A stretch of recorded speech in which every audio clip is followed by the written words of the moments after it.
Desde el Centro de Noticias de Caracol Televisión en Bogotá, esto es Noticias Caracol, edición del mediodía.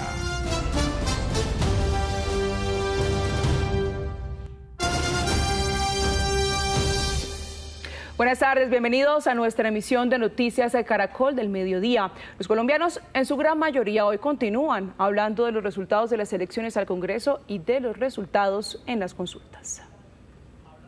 El Pacto Histórico es el gran ganador de las elecciones legislativas y le sigue el Centro Democrático, mientras partidos como el Liberal, los Conservadores, la U y la coalición de la Alianza Verde viven las dos caras de la moneda, pero eso sí, serán decisivos a la hora de las alianzas.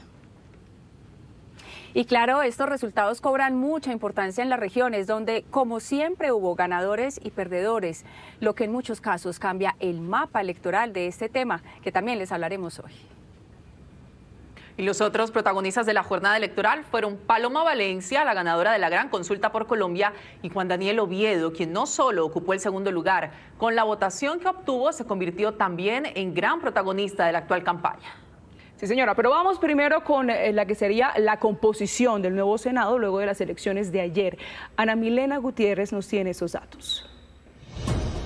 Alejandra, desde este set virtual en el recinto del Senado les contamos cómo queda hasta el momento la posible conformación del Senado de la República tras la jornada electoral de ayer. Lo van a ver ustedes aquí en pantalla. Comenzamos entonces. Coalición del Pacto Histórico tendría 25 curules.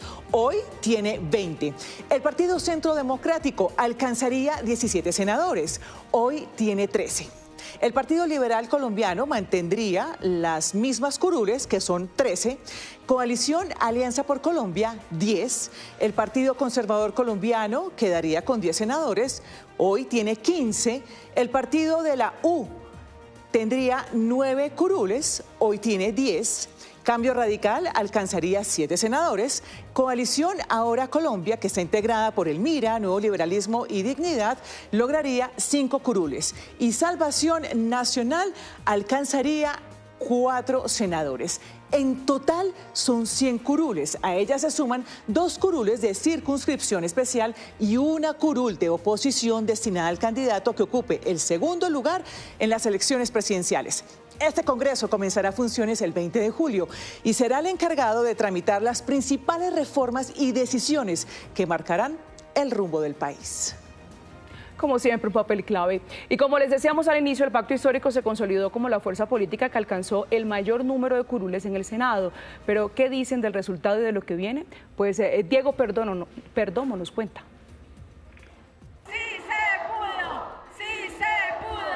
La celebración dejaba ver la satisfacción del Pacto Histórico por los resultados alcanzados al Congreso. Vamos por más unidad para vencer, compañeros y compañeras. Un festejo que inició con la cabeza de lista del Senado, Carolina Corcho, y la de la Cámara de Representantes por Bogotá, María Fernanda Carrascal, y al que poco después se sumó el candidato presidencial, Iván Cepeda. Un resultado que dejó al Pacto Histórico como el gran ganador de las legislativas. En el caso del Senado de la República pasó de 20 curules que tiene actualmente a 25. Llega al legislativo la exministra Corcho y mantiene en su escaño congresistas como Pedro Flores, Wilson Arias, Esmeralda Hernández e Isabel Cristina Zuleta. Bueno, lo primero que tenemos que decir es que nosotros no tuvimos la oportunidad de que nuestro candidato presidencial participara en alguna de las consultas. Cuando el candidato presidencial participa en las consultas, eso jalona las listas al Congreso. Nosotros no tuvimos esa oportunidad y aún así obtuvimos 4.4 millones de votos, la votación más alta del Senado en la historia. Desde ya hablan de lo que consideran deben hacer de cara a lo que serán las discusiones en el legislativo. Hemos aumentado las curules en la Cámara de Representantes, pero para hacer las reformas que nosotros consideramos son las reformas que requiere el país, la continuidad del proyecto político del presidente Gustavo Petro, necesitamos afianzar coaliciones que nos permitan tener las mayorías absolutas. Después de estos resultados en el Pacto Histórico ya miran de frente las presidenciales. Que hoy podemos avanzar con certeza, solos, no en el sentido de soledad, sino empezar a hablar con los votantes de todas las fuerzas políticas que hoy representan el centro y la centroizquierda. Esa es una tarea importantísima.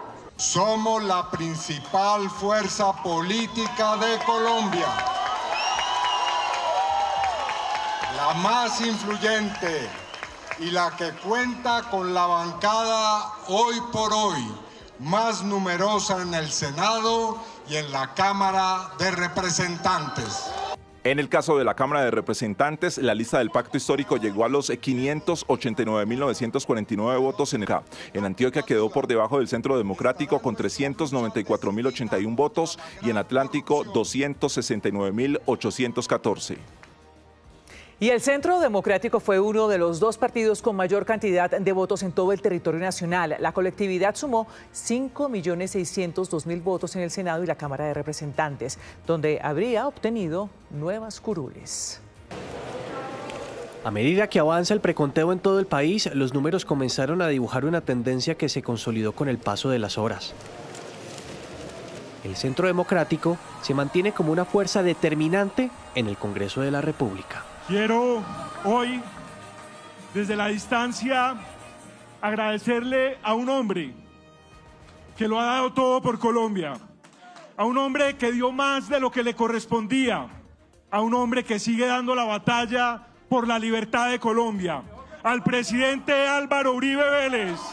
Aunque fue superado por la lista del pacto histórico y la diferencia supera el 1.000.000 de votos, en el Senado el Centro Democrático alcanzó 13.035.000 votos, una cifra que les ayuda a recuperar 4 escaños para un total de 17 senadores. Un gran crecimiento en las cámaras de representantes, en el Senado de la República y por supuesto una nueva realidad política en cabeza de Paloma Valencia, en torno a esa gran coalición que fue tremendamente exitosa. Serían unos aliados interesantes. Obviamente está Salvación Nacional en primer lugar, que juntos con ellos y junto con Creemos, que tristemente no sacó el umbral, pero nos quitó una curul como sector político, hubiéramos logrado más o menos 22 curules, que tampoco iban a ser mayoría, pero era pues un punto de partida muy interesante. Para los nuevos senadores y representantes a la Cámara del Centro Democrático, la principal alianza es con la gente. El Centro Democrático logró algo que en política es decisivo, volver a activar su identidad.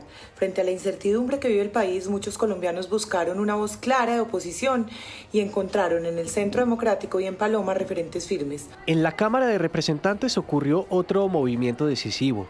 El Centro Democrático sumó 2.566.000 votos, lo suficiente para sacudir el tablero político en Bogotá con 6 curules, en Antioquia con 7 curules y en Santander con 2 curules. Los colombianos apoyaron el Centro Democrático, eso se sintió con los resultados del 8 de marzo, tanto a nivel nacional como a nivel regional. En Antioquia nos consolidamos como la primer fuerza política. El dato político no es menor. En un escenario de alta polarización y un mapa político en constante cambio, el Centro Democrático demuestra que sigue siendo una de las estructuras electorales con más fuerza en el país.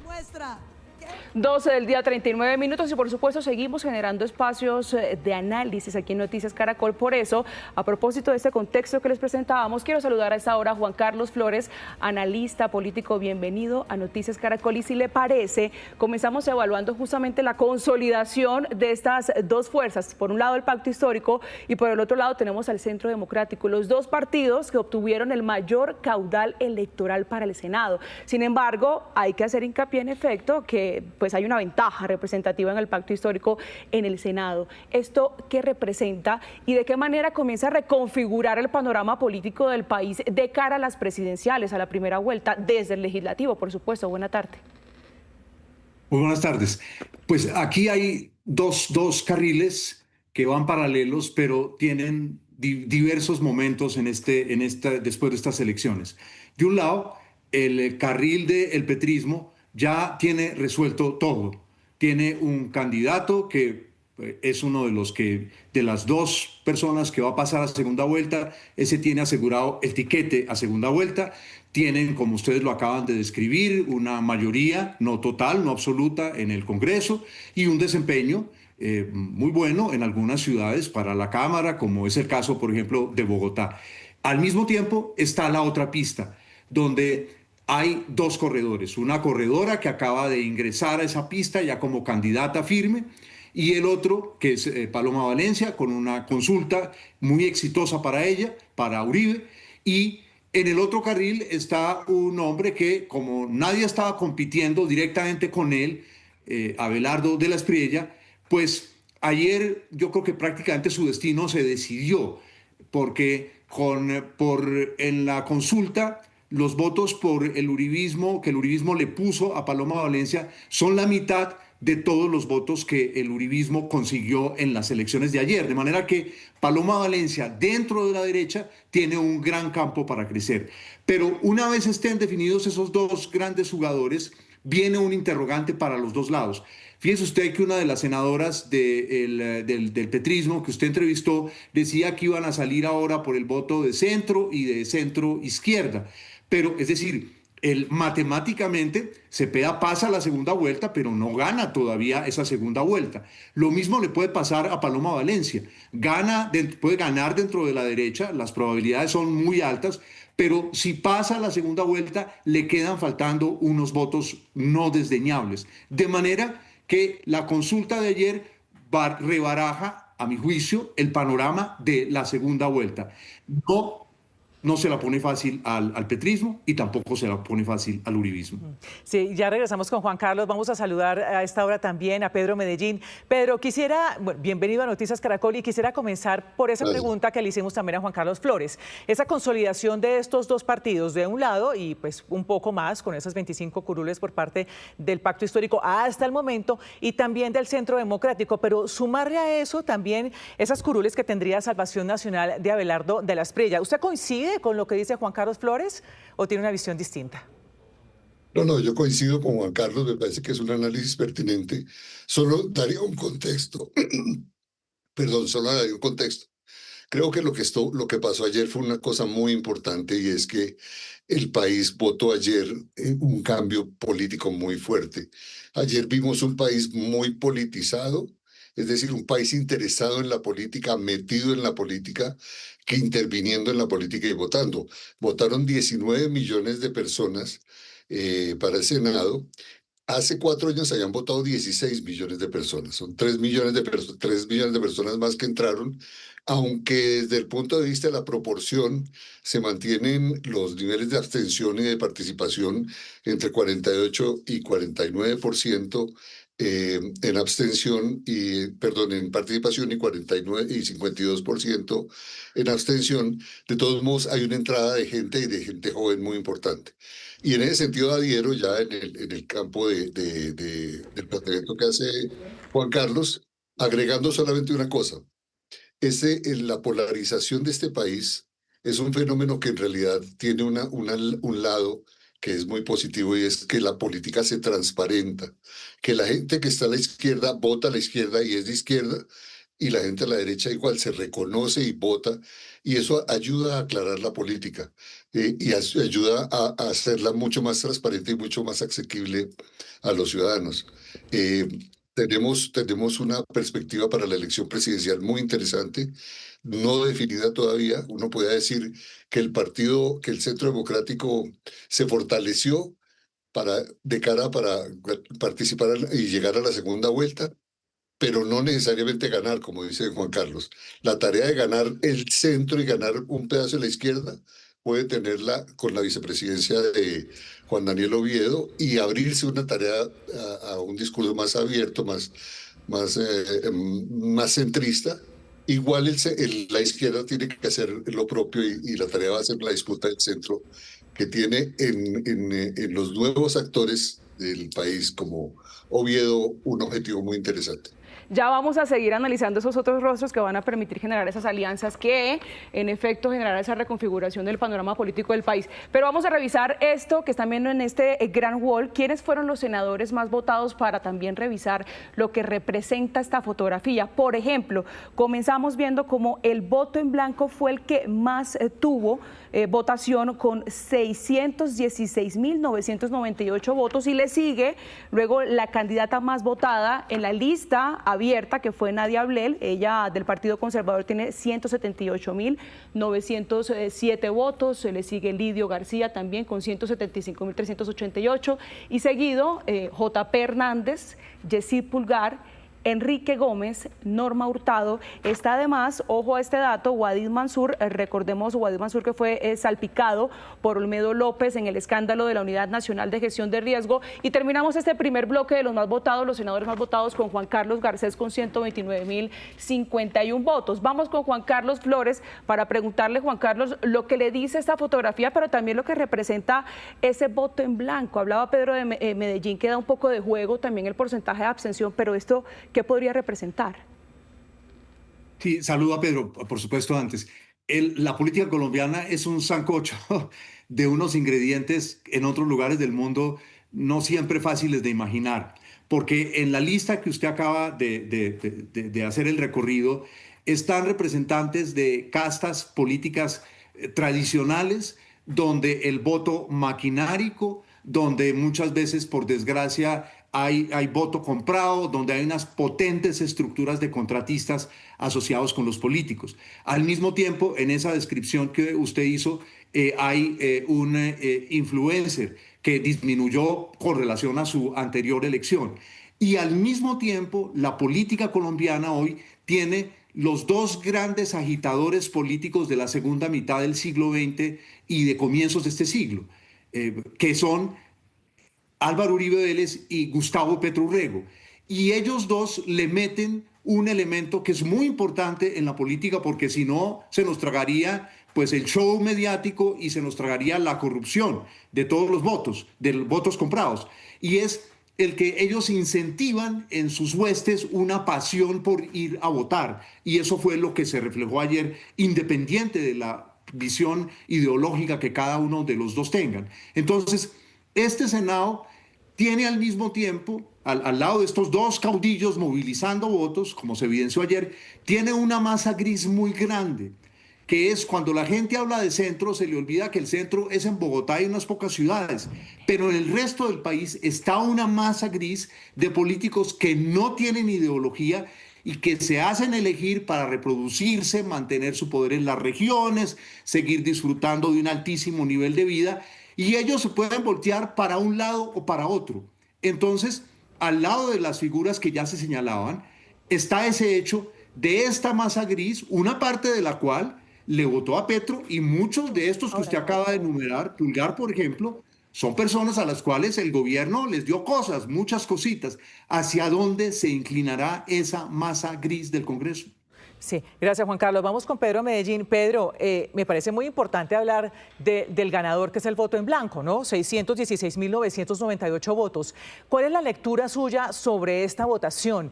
Porque pues esto, algunos han dicho que puede ser una especie de sabotaje, otros han dicho que las dudas sobre cómo votar, bueno, hay tantas lecturas alrededor del tema. Para usted, ¿qué fue lo que pasó? ¿Por qué esta tan alta votación? Mire, ese es un fenómeno muy interesante y es expresión de lo que han sido la agitación y la fuerza de estos 4 años de gobierno. Y es que en estos 4 años de gobierno la gente aprendió a valorar la democracia, a valorar los jueces, a valorar las instituciones y también aprendió a valorar el voto. El voto en blanco, el hecho de que haya 616.000 personas votando en blanco como una forma de decir, no voy por ninguno de los candidatos, pero mi voto es una forma de expresión, es un fenómeno nuevo relativamente.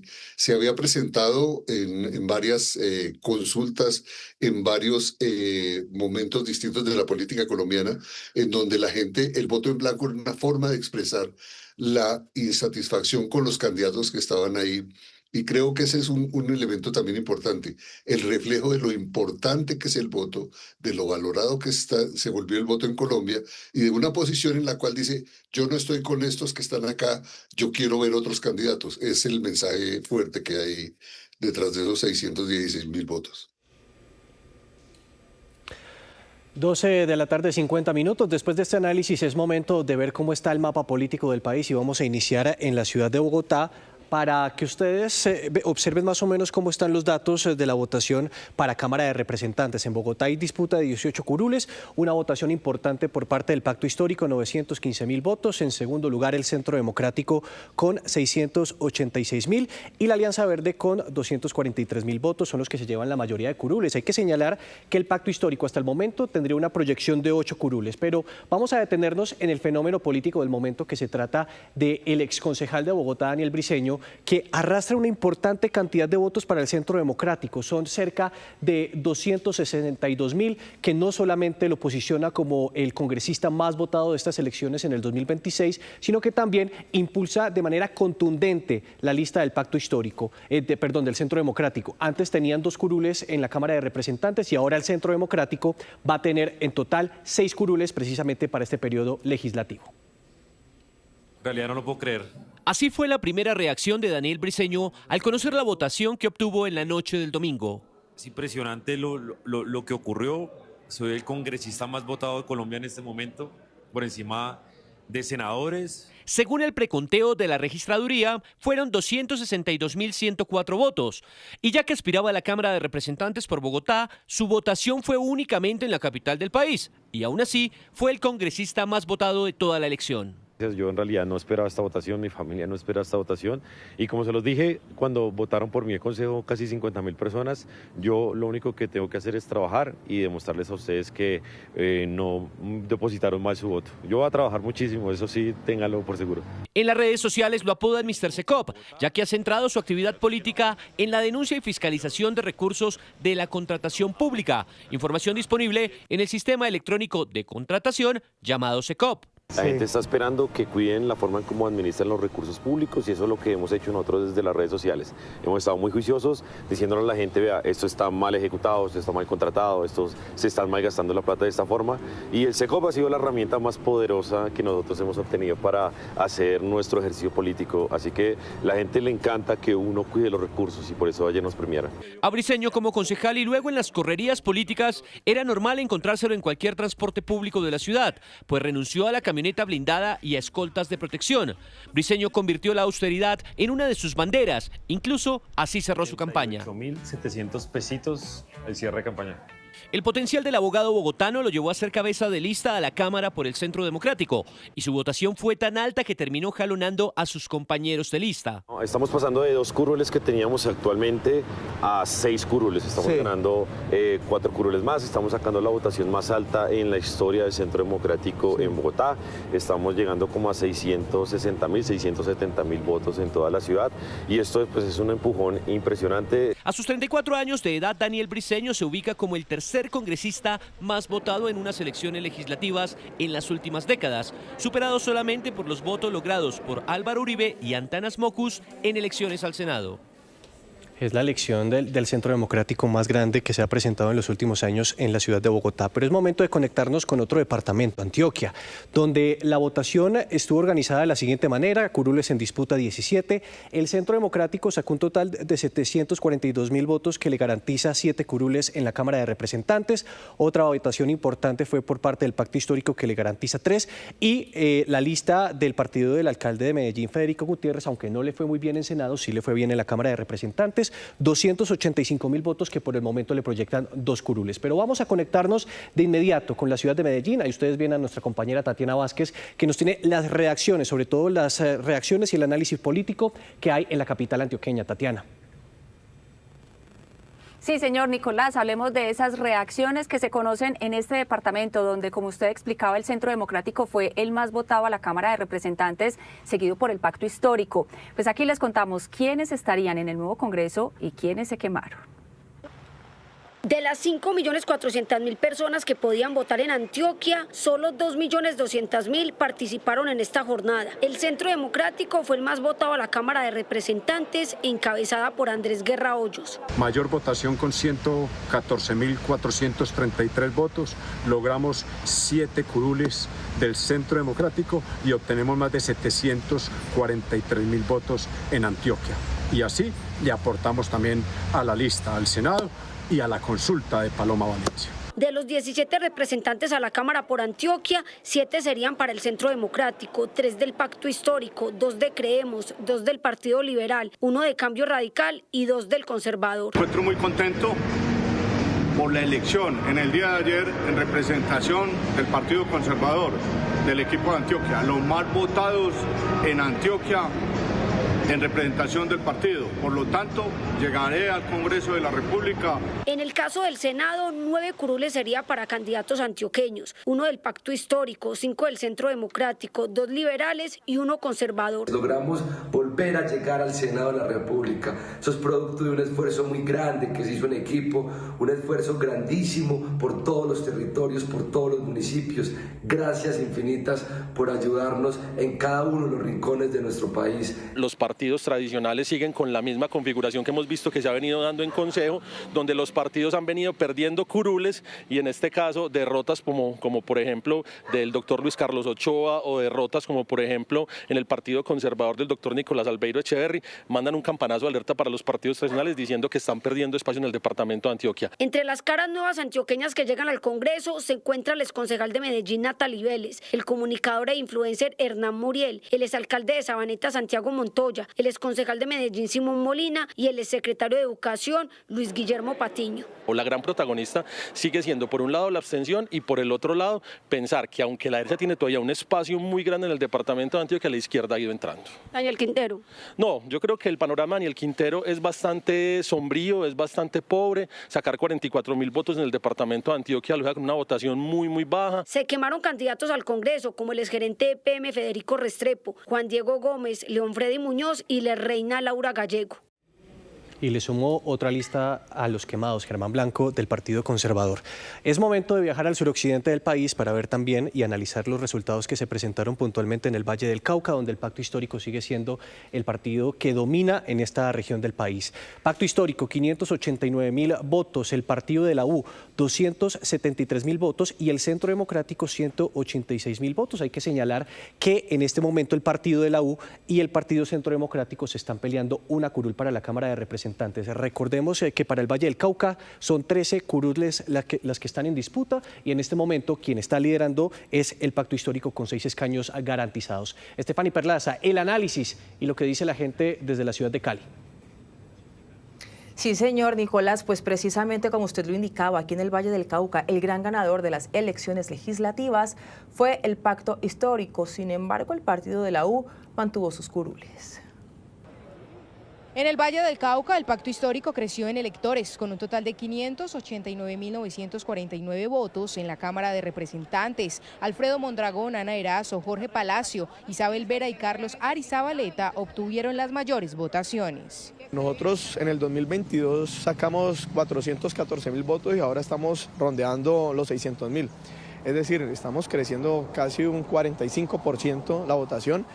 Y como les digo, eso obedece es que creo que el Valle del Cauca y Cali se convierten en bastión de la justicia social. En el Senado, el Pacto Histórico obtuvo 617.109 votos. Alejandro Ocampo pasa de la Cámara al Senado. Son frutos que hemos hecho y que la gente los valora y que entiende hoy y que hoy no se va a meter los dedos a la boca y que sabe quiénes le han hecho daño al Valle del Cauca y que los han castigado electoralmente. El partido de la U se mantuvo fortalecido. Pese al crecimiento del Pacto Histórico, mantuvo vivas sus curules. Víctor Manuel Salcedo obtuvo 68.417 votos y Norma Hurtado mantuvo su curul.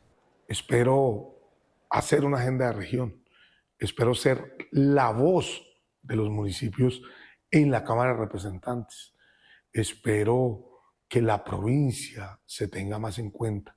He sido una mujer técnica toda mi vida, pero ahora en mi labor legislativa he hecho todo para escuchar a los colombianos, entender sus problemas, analizar sus problemáticas y transformarlas en soluciones. Para Álvaro Benedetti, consultor internacional, el Valle del Cauca queda con una bancada fragmentada que emerge una geometría política dividida. La verdadera prueba para la bancada vallecaucana será su capacidad de actuar como representación regional y no solo partidista. El Valle es un departamento con claras ventajas competitivas que exige una visión estratégica compartida en temas como infraestructura, competitividad portuaria, seguridad y desarrollo productivo. Sin embargo, al revisar los perfiles políticos de buena parte de los elegidos, no es evidente una masa crítica de liderazgos con esta lectura regional articulada. Entre los candidatos quemados se encuentran Julio Nava, Felipe Ramírez, Juan Camilo Vélez, Luciano Calderón, Amanda Vanguero y Diana Rodríguez. Dilian Francisca Toro, que mantiene sus dos candidatos al Congreso de la República. Se trata de la senadora Norma Hurtado y del representante a la Cámara, Víctor Salcedo.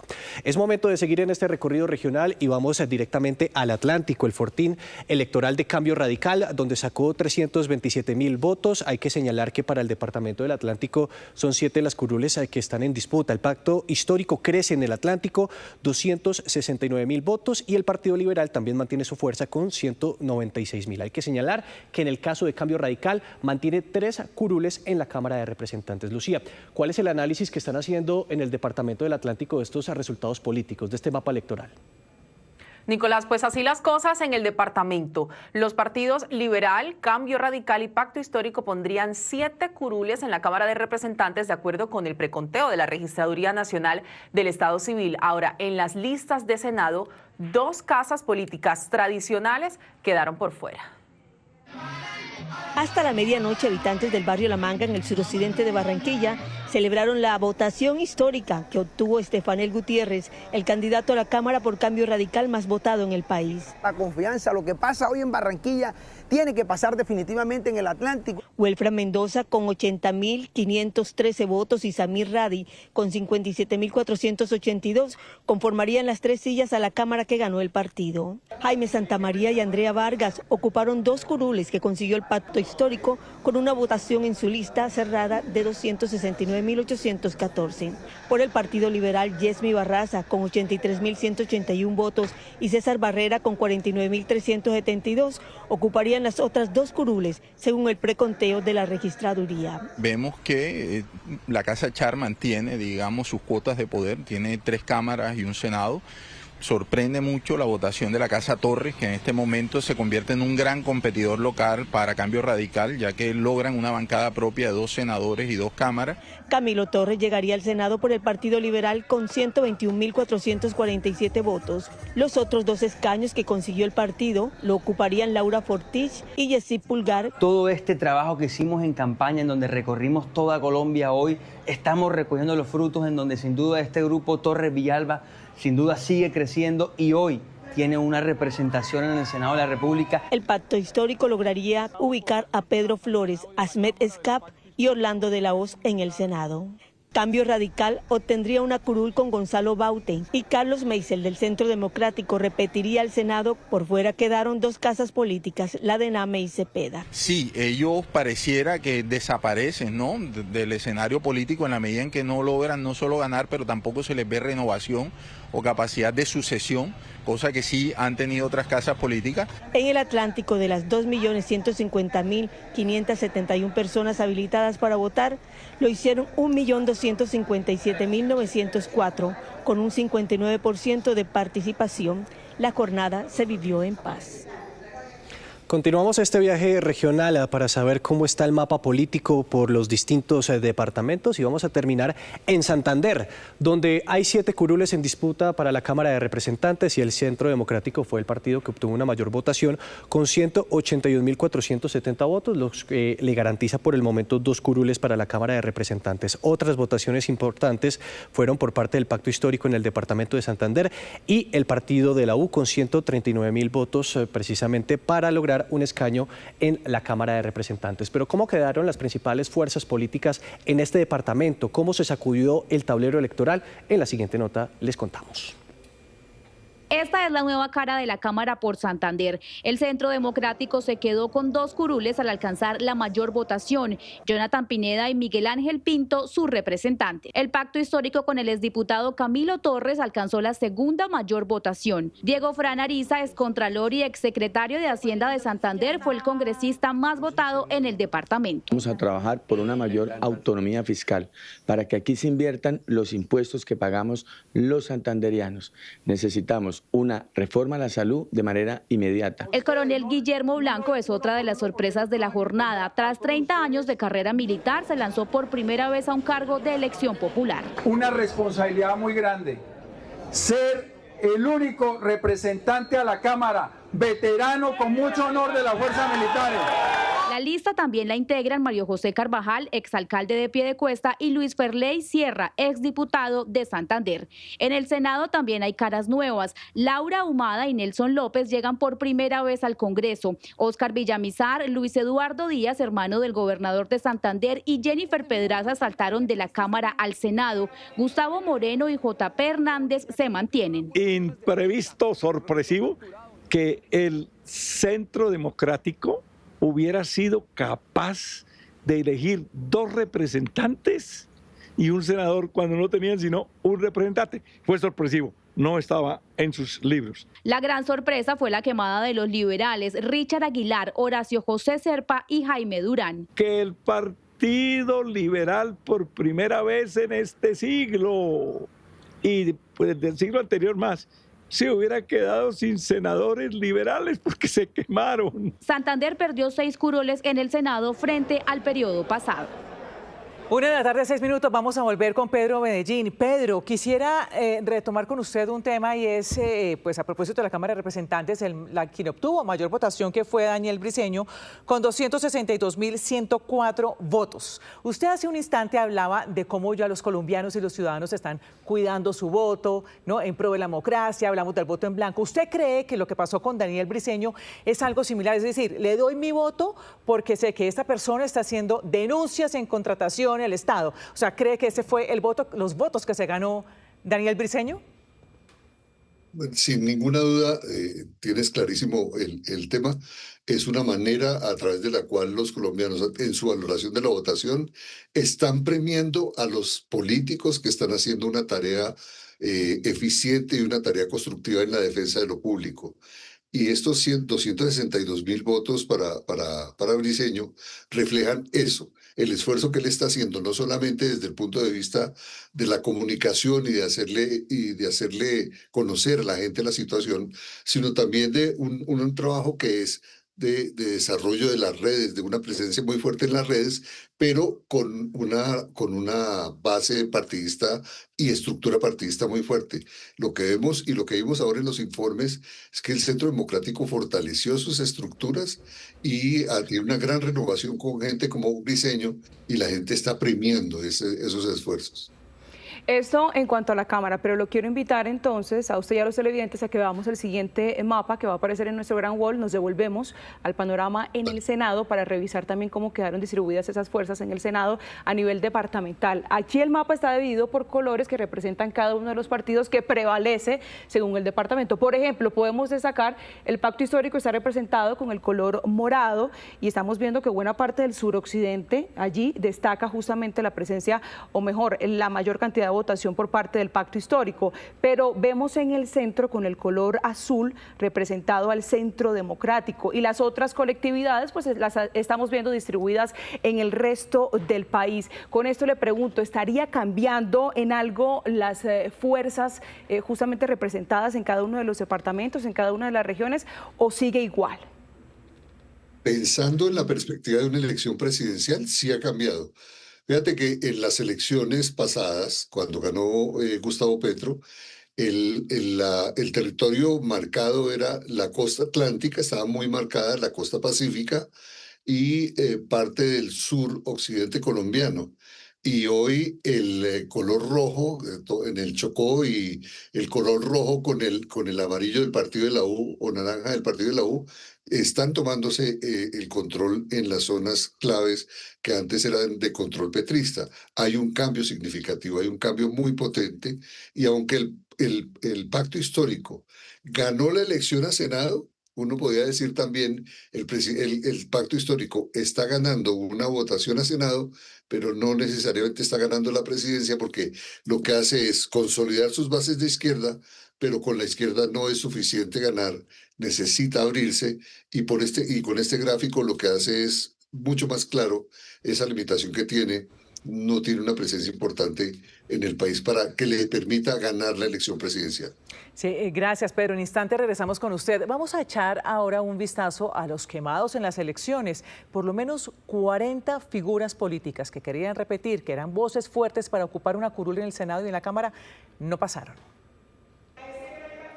Así como existen los gloriosos, también están los dolorosos. El panorama actual del Congreso de la República deja varios congresistas en el pabellón de los quemados que ya no pisarán el legislativo.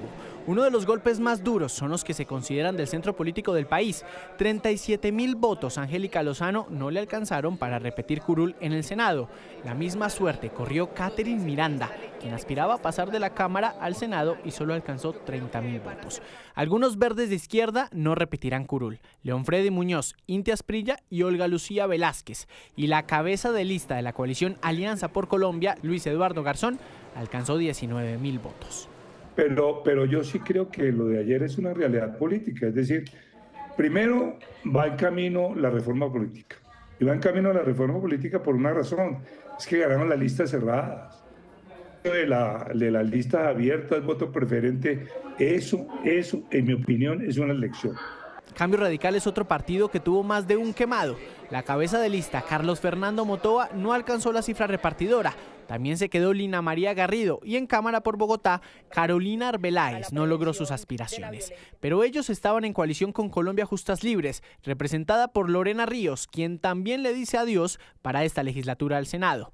Yo diría que esto es una oportunidad. Por el lado de los liberales, María Paz Gaviria, hija del expresidente César Gaviria, sacó un poco más de 50.000 votos, cifra que no le alcanzó. También se están quedando por fuera personas como Richard Aguilar, miembro del clan Aguilar de Santander, y Alejandro Carlos Chacón, varón electoral liberal del norte de Santander. Y la apuesta por Bogotá, la chef Leonor Espinosa, no llegará a la Cámara de Representantes. Me doy por halagada y me doy por... la verdad estoy súper contenta con esto, yo creo que gané mucho. En Colombia es difícil movilizar el voto de opinión. En el partido de la U, su cabeza de lista, Juan Felipe Lemos, se quedó por fuera del Senado. El Nuevo Liberalismo perdió a Julia Miranda y a Juan David Aristizábal en la Cámara y a Juan Sebastián Gómez, cabeza de lista en Senado. Dignidad y Compromiso no tendrá a Federico Restrepo y al exsenador Jorge Robledo. Todos los colombianos y colombianas que por cualquier razón decidieron respaldarme con sus votos, pues también les quedo muy agradecido.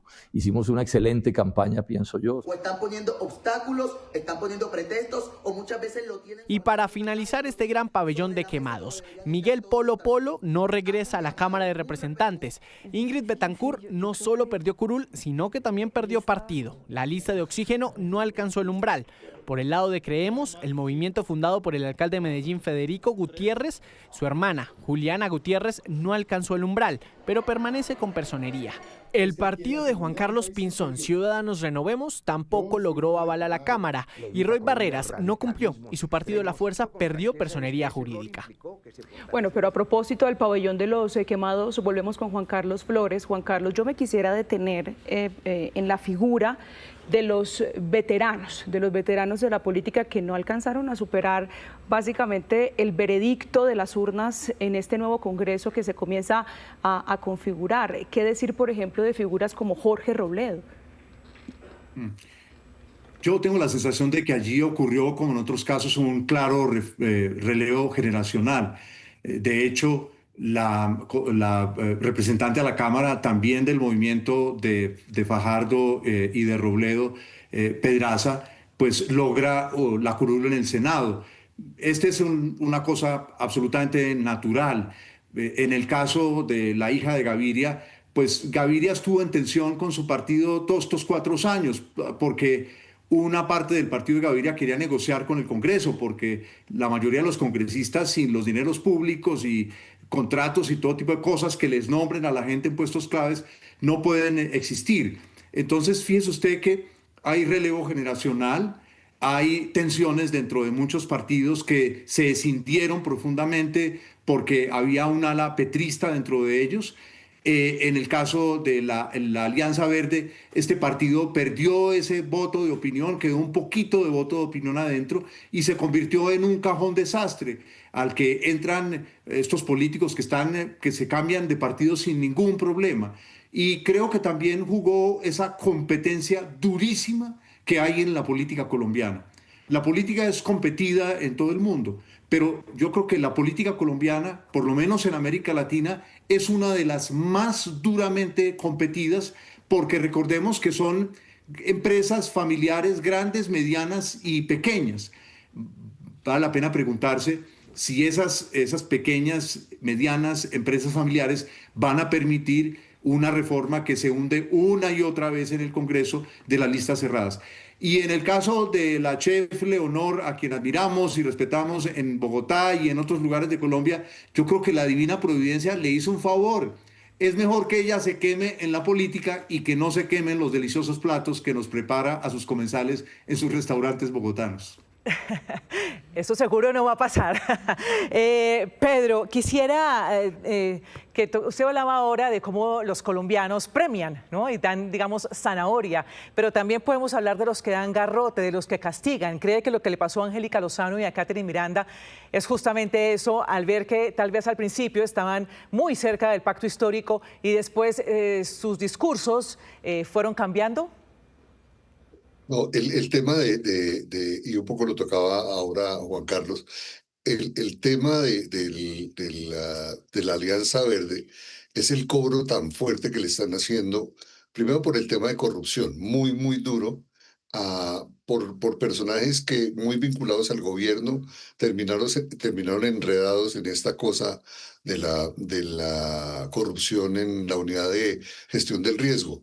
Eso produjo una fractura dentro. Un sector que se abrió del partido y que se escindió muy duro, se fracturó muy, muy fuertemente, y ese sector es un sector mucho más de opinión, más montado sobre discursos de trabajo político, y los que se quedaron en las maquinarias fueron los que salieron adelante. Personas como Catherine Miranda o Angélica, que estaban mucho más trabajando sobre la política en el otro sentido, en el sentido mucho más limpio y más franco, se quedaron por fuera, y en cambio las maquinarias que estuvieron muy cerca del gobierno recibieron todo el aval y todo el apoyo, y eso les permitió llegar. Lo curioso es que personas que estaban en el corazón de la política del gobierno, como Inti Asprilla, se quemaron también. El cobro fue duro a la Alianza Verde, fue muy fuerte por los temas de corrupción, no solamente de la unidad de gestión del riesgo, sino por los temas de las corrupciones distintas y los otros escándalos. A la Alianza Verde le cobraron eso, y la Alianza Verde hoy es una organización política muy montada sobre las maquinarias tradicionales. Bueno, pero de otro lado están esos rostros nuevos, ya volvemos con nuestros analistas, esos rostros nuevos que conforman el Congreso de la República, y muchos de estos vienen de las redes sociales directo al Congreso de la República. Varios creadores de contenido, influencers, lograron una tarea no muy fácil, que es transformar miles de seguidores en votos, y ahora ocuparán una curul, un fenómeno que ha generado una sorpresa electoral. Camila Olaya nos habla sobre esa sorpresa, ¿de quiénes se trata? Alejandra, se trata de 5 figuras conocidas en plataformas digitales que hoy lograron una curul en el Congreso de la República. Actualmente se habla de senadores y representantes a la Cámara, quienes son reconocidos además por ese contenido relacionado con temas de infraestructura o análisis político. Ellos cuentan además con millones de seguidores que se convirtieron en votantes. Aquí sus perfiles. Cada uno cuenta con redes sociales sólidas y seguidores que pasan los millones. Hoy ese apoyo que surgió en una plataforma se convirtió en votos para llegar al Congreso de la República. La gran sorpresa en estas elecciones fue Luis Carlos Rúa Sánchez, conocido como el Elefante Blanco. Pues con alegría les cuento que ayer el Consejo de Estado ratificó las reparaciones y datos en redes sociales denuncia retrasos y casos de corrupción en obras de infraestructura y obtuvo la segunda votación más alta al Senado por el Partido Verde. Otro de los senadores es Walter Rodríguez, conocido en redes como Wally. En sus plataformas digitales publica análisis políticos y logró un escaño en la lista cerrada por el Pacto Histórico. Yo no les voy a hablar de lo mismo de siempre, lo que precisamente hacen los políticos de siempre. El fenómeno también llegó a la Cámara de Representantes. Por Bogotá fue elegida Laura Daniela Beltrán, más conocida como Lalis, quien era la segunda en la lista cerrada del pacto. También por la capital obtuvo una curul Daniel Mauricio Monroy, quien a través de sus redes sociales es reconocido por ser un fuerte activista en favor del gobierno de Gustavo Petro. Y en Antioquia, Hernán Muriel Pérez, un joven comunicador social de 27 años, llamado también como Cofradía para el Cambio, logró un escaño en la Cámara de Representantes. Otros perfiles jóvenes con agendas propias repitieron en el Congreso. Con una voz que se hizo fuerte en el movimiento estudiantil, la humanguesa y economista Jennifer Pedraza pasó de la Cámara al Senado con el partido Dignidad y Compromiso. Y esto es un reconocimiento y un voto de confianza que no solamente para mí, no solamente individual, sino que recoge el trabajo de más de 2.300 personas que hacen parte de nuestro voluntariado. Mientras tanto, la llegada de estas figuras jóvenes y digitales confirma una tendencia que cada vez toma más fuerza en la política colombiana y traza un nuevo rumbo en el país. Bueno, Camila, esos fueron los que se ganaron un espacio, pero también están los quemados, los influenciadores quemados, como Pechi Players, Felipe Saruma, ¿no? Es Saruma, sí señora. ¿Qué pasó con los influenciadores que se quemaron? Así es, Ana Milena, pues estos influenciadores no lograron convertir sus seguidores en millones de votantes. Por un lado está Andrés Felipe Camargo, conocido como Felipe Saruma, quien cuenta con más de 11 millones de seguidores en sus plataformas digitales. También Edwin Brito, conocido como Pechi Player, quien aspiraba a una curul en el Senado por parte del Partido Conservador. Por otro lado encontramos al médico internista Dr. Raudy, con más de 2 millones de seguidores en sus plataformas digitales, el creador de contenido Alejo Vergel y por último la ex señorita Antioquia Laura Gallego, quien aspiraba también a una curul en el Congreso de la República, pero sus seguidores no alcanzaron. 1:33 p.m. Gracias por continuar con nosotros. Acabamos de ver entonces la reconfiguración del Congreso de la República con las elecciones de ayer y vamos a ver ahora el mapa de las consultas, un medidor fundamental de los diferentes espectros políticos. Y vamos a iniciar entonces con la gran consulta por Colombia, la llamada consulta de la derecha, que obtuvo un total de 5.857.000 votos, siendo la más votada de la jornada de ayer, y a la cabeza está Paloma Valencia con una importante votación de 3.236.000 votos. Una de las grandes sorpresas de la jornada fue Juan Daniel Oviedo con 1.255.000 votos. Después siguen Juan Manuel Galán con 327.000 votos, Juan Carlos Pinzón con el 5.08% de la votación, que corresponde a 297.000 votos. Sigue Vicky Dávila, la colega periodista, con 238.000 votos, Enrique Peñalosa, 162.534 votos, el exgobernador Aníbal Gaviria con 149.091 votos, y los dos últimos, que fueron los grandes gestores de esta unión, David Luna con 115.229 votos y Mauricio Cárdenas, exministro de Hacienda, 75.289 votos. Entonces esto deja a Paloma como ganadora, y el resto de aspirantes, pues de sus acompañantes, los 8 restantes, prometieron que la van a apoyar de cara a la primera vuelta. Y es que en sus primeras palabras, tras conocer esta victoria en la consulta, Paloma Valencia hizo un llamado a la unidad y dijo que los problemas que sufren los colombianos no son de izquierda ni de derecha, y en ese sentido está convocando a las diferentes fuerzas a sumarse a su proyecto político. También dejó claro que luchará por convertirse en la primera mujer presidenta de Colombia. Con su familia tomada de la mano y con 6 de sus compañeros de la Gran Consulta por Colombia. Mujeres, después de 200 años, vamos a hacer historia. Estamos muy cerca de gobernar y les pido que me ayuden a ser la primera mujer presidente de Colombia. Paloma Valencia recibió los resultados en un hotel al norte de Bogotá. Desde allí celebró ser la candidata ganadora de la consulta de centro-derecha. Un proyecto que nació a finales del año pasado buscando unir voces que suponen el actual gobierno nacional. Ella fue la 6ª candidata en unirse a la lista. La gran consulta por Colombia ha sido un ejercicio que escuchó el clamor ciudadano por la unidad. De poner lo personal, las rencillas, lo pequeño, para darle espacio a lo grande, la generosidad, el entusiasmo, los encuentros inesperados, la esperanza de una Colombia más amplia incluyente, donde quepamos todos, una Colombia que funcione. Su discurso era interrumpido por los gritos y los aplausos, no solo de simpatizantes del Centro Democrático, sino de todos los movimientos que la acompañaron en la consulta. Desde allí, frente a más de 500 personas, la candidata habló de sus principales banderas que llevarán estos 3 meses que le quedan de campaña, los definitivos. Hoy siento un profundo dolor de saber que mis vecinos, mis compatriotas, mis coterráneos sufren nuevamente el flagelo de la violencia. Los veo agobiados y me duele. Es como una cicatriz sobre la que se abre nuevamente una herida. La paz total no ha sido sino la claudicación del Estado de Derecho ante los violentos, el abandono de la ciudadanía para complacer el imperio de los narcotraficantes. Por eso vamos a acabar con la paz total para imponer la seguridad total. La salud también estuvo entre los temas de su hoja de ruta.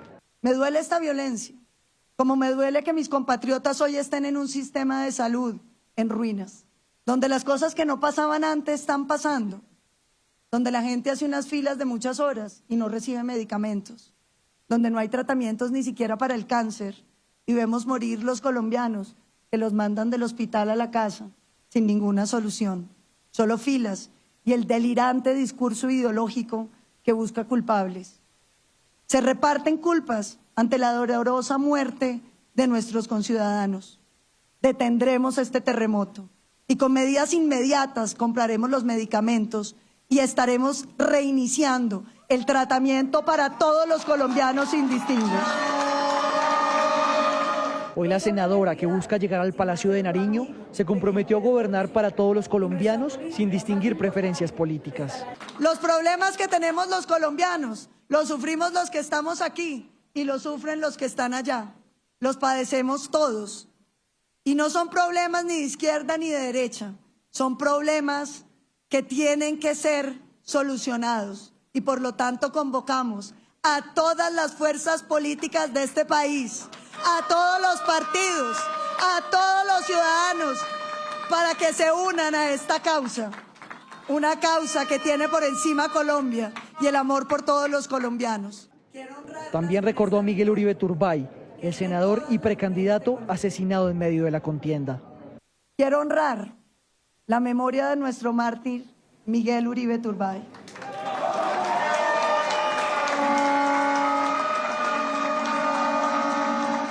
Miguel nos duele en el corazón, todos los días, desde que lo asesinaron. Miguel, aquí estamos pensando en ti, empeñados en que tu muerte no sea una más. Y al final, una pregunta que quedó sonando en medio de los seguidores. Juan Daniel Oviedo. Tiene su fanaticada aquí, vea. ¿Será Juan Daniel Oviedo uno de los opcionados para hacer la fórmula vicepresidencial de Paloma Valencia? Y es que ese es uno de los interrogantes más grandes a esta hora después de la jornada de ayer. ¿Cuál es el siguiente paso de Juan Daniel Oviedo, que con más de 1,2 millones de votos en la consulta de la centro-derecha se posiciona ahora como una de las figuras que pisa con fuerza en el espectro político?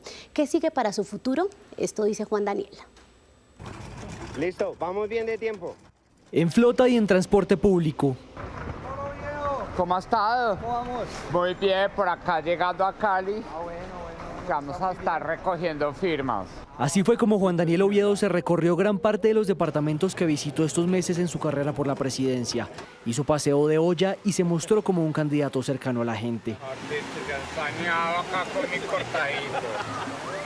Escuchó las preocupaciones de país y recorriendo las calles reunió casi 900.000 firmas que presentó ante la registraduría para avalar su candidatura presidencial. En las últimas horas, ese respaldo fue ratificado con el 1.200.000 votos que recibió en la gran consulta por Colombia.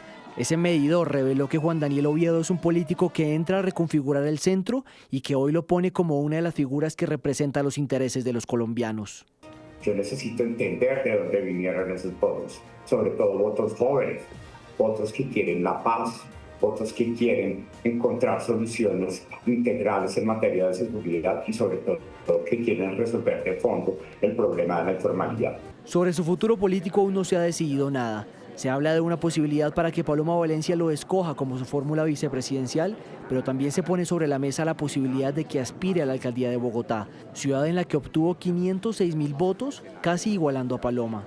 Tomaremos la decisión que permita que ese 1.255.000 personas que confiaron en esta forma de hacer política, que tiene carácter para sumar y no para dividir, se sienta representada, porque eso es lo que nos tiene hoy en parte en este escenario político. Su lema de unión y promesa de tender puentes en medio de la consulta se reflejó en este abrazo. Subió a tarima con Paloma y se comprometió a acompañarla en el camino que queda.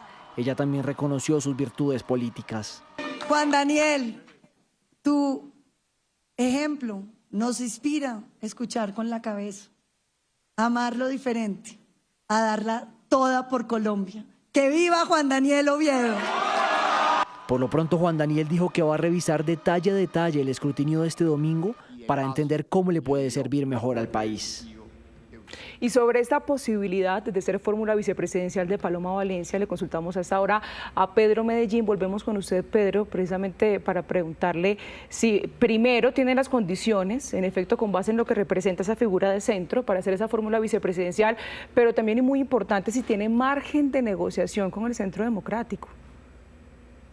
Yo creo que sí, Alejandra, yo creo que tiene un buen margen de negociación, pero sobre todo tiene dos cosas importantes.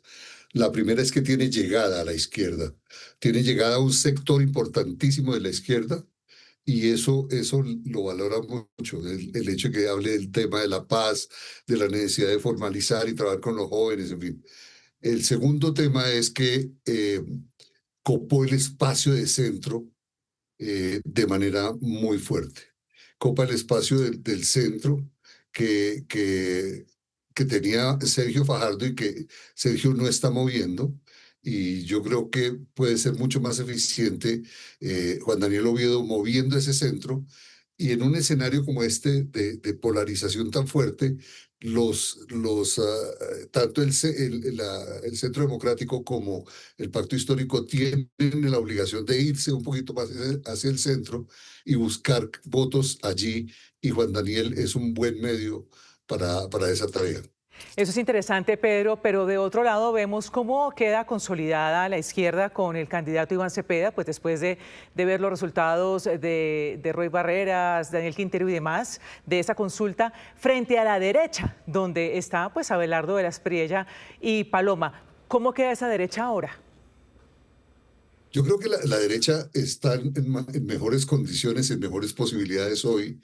Es bastante más posible que la derecha de Abelardo y Paloma logre puntos de acuerdo y una alianza para llegar unidos en segunda vuelta, gane el que gane, que el otro se pegue, a que la izquierda pueda lograr fácilmente la adhesión de otros sectores. Le tocará trabajar muy duro a la izquierda, sobre todo con una persona como Iván Cepeda. Iván es una persona formada de izquierda de verdad, pero es una persona que poco tranza con personajes como Roy Barreras o como Benedetti. Le tocará buscar en otros espacios, y esa tarea va a ser difícil porque no es un grupo que se vaya a votar con ellos a cambio de prebendas o a cambio de cosas, sino que va a ser un tema bastante más programático, bastante más de fondo político que mercantil. Es el análisis de Pedro Medellín hasta ahora en Noticias Caracol, 1:45. Vamos ahora a dar un vistazo al resto de las consultas que se midieron ayer en las urnas. Es la consulta de las soluciones, gestada, creada, promovida por Claudia López, la exalcaldesa de Bogotá, que tuvo un total de 618.705 votos, y ella fue la ganadora con 574.670 votos, que corresponden al 92,8% de la votación, el 93%. Y está Leonardo Huerta, el pereirano, al que ella invitó también a participar para Quique obtuvo 44.035 votos. Y vamos a revisar la consulta de la izquierda, la llamada consulta del Frente por la Vida, que obtuvo un total de 595.978 votos, repito, 595.978 votos, y la votación de Roy Barreras, que también fue el gran promotor de esta consulta de izquierda, fue de 257.037 votos. Le sigue Daniel Quintero en el segundo puesto con 227.379 votos. Está Edison Lucio Torres con 43.000 votos, Marta Bernal de La Fuerza, el partido de Roy Barreras, con 40.373 votos, y en el último lugar estuvo el candidato Héctor Pineda con 28.187 votos. Muy bien, es momento entonces de que revisemos por regiones la votación de estas consultas, y vamos a ver entonces, les tenemos aquí preparada la radiografía a nivel regional, pero también por capitales. Y vamos a ver entonces, en regiones muy importantes arrancamos, por ejemplo, en lo que es el norte del país.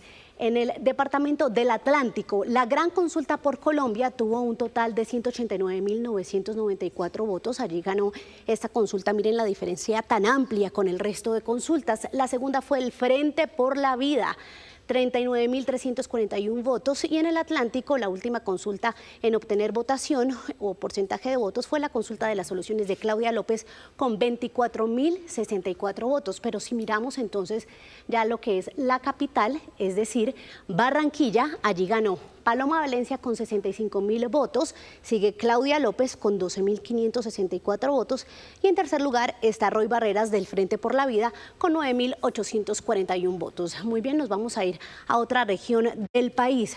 Vamos a ir a la capital, a Bogotá. La gran consulta por Colombia obtuvo 1.371.693 votos. La segunda en votación fue la consulta de las soluciones con 194.000, y en tercer lugar la votación por consultas en la capital del país es para el Frente por la Vida con 88.347 votos. Miremos ahora otro departamento fundamental, Antioquia.